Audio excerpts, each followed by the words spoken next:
Star Wars only, I don't know what the fuck your problem is. So Triple Force Friday just finished up. Everyone got their little Star Wars merchandise. It was a big deal at Target and whatnot. Good for you guys if you're out going to get that stuff. I'm in college. I don't really have the money to be spending on Star Wars merchandise like that, but I do have some interesting information about the marketing and the merchandising campaign that they have going on. People have noticed that there's been some products that have been missing, and there's not as many as we've seen in the past. And it turns out there's a reason we don't see all the products that we will see in the future, and this is coming from a Hasbro representative. He says, we have clear conversations about what can come out when, and what needs to stay under wraps. We work around things with that in mind. At least from a Hasbro standpoint, the product on display is maybe 30 to 35% of our full line. I mean, that's not a small number. That's 70 to 65% of the products that we're not seeing that will be releasing after The Rise of Skywalker comes out in December. And I'll admit, I like this move. You know, back in the day, I know a lot of you don't remember this, and neither do I, but back in the day, in the 70s and the 80s, when Star Wars came out, there wasn't a big merchandising campaign before. It actually built the merchandising after the film came out, and Lucas was a really big genius when it came to that. But when the toys came out for Star Wars, people reacted to them positively because they liked the films. They went, ooh, I really like this Star Wars film. Let me go buy toys so I can play with it and get into that world and explore my imagination.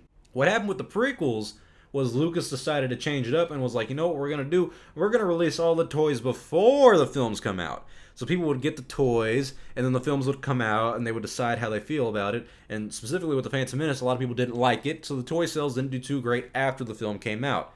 You're having a situation like that with Star Wars now, where every time a Star Wars film comes out, we have this Force Friday thing, and you get all this merchandise before you even see the film and decide if you like the character or not, or decide if you like the films that you're seeing or not.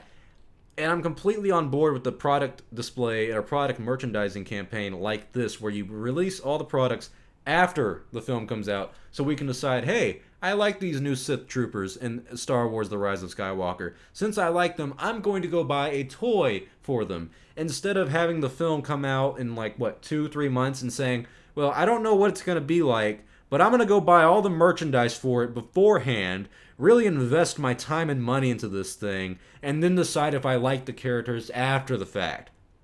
I'm not a big fan of that. I don't know why we've done that since the prequels, but hey, if it makes money, it makes sense. It seems like now, though, they're really banking on not having any spoilers for the film. And I like that. I fucking hate spoilers too. I have no idea why so many Star Wars fans want to know every single thing about the movie before they've even seen it. What's the point of buying a ticket to a movie if you already know the story?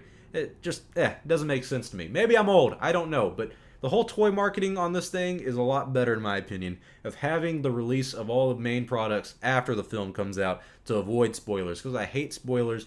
And also, it might help the merchandise sell better. I mean, we know that The Rise of Skywalker is the last episodic film, and compared to the last film, it might need to do a little better in terms of the toy sales. The Last Jedi didn't do amazingly well, and I know a lot of people will blame that on the film not being what we wanted, but overall, the toy market's been dying. Toys R Us is long gone. I mean, I grew up off that shit, and it's not even around anymore. Kids don't care about toys like they used to. They have their cocaine-enhanced video games that they can play on their mom's phone or tablet, whatever the hell. And they do that all day instead of playing with toys. So it makes sense that the toys aren't doing that well. Toy sales in general have been going down over the years. But I think something like this is a far better marketing strategy, a merchandising strategy. To avoid spoilers, you keep the story under wraps so people are actually entertained with the film. And also, people can decide if they like the product, if they like the film, when they see it, and then they can go buy the merchandise.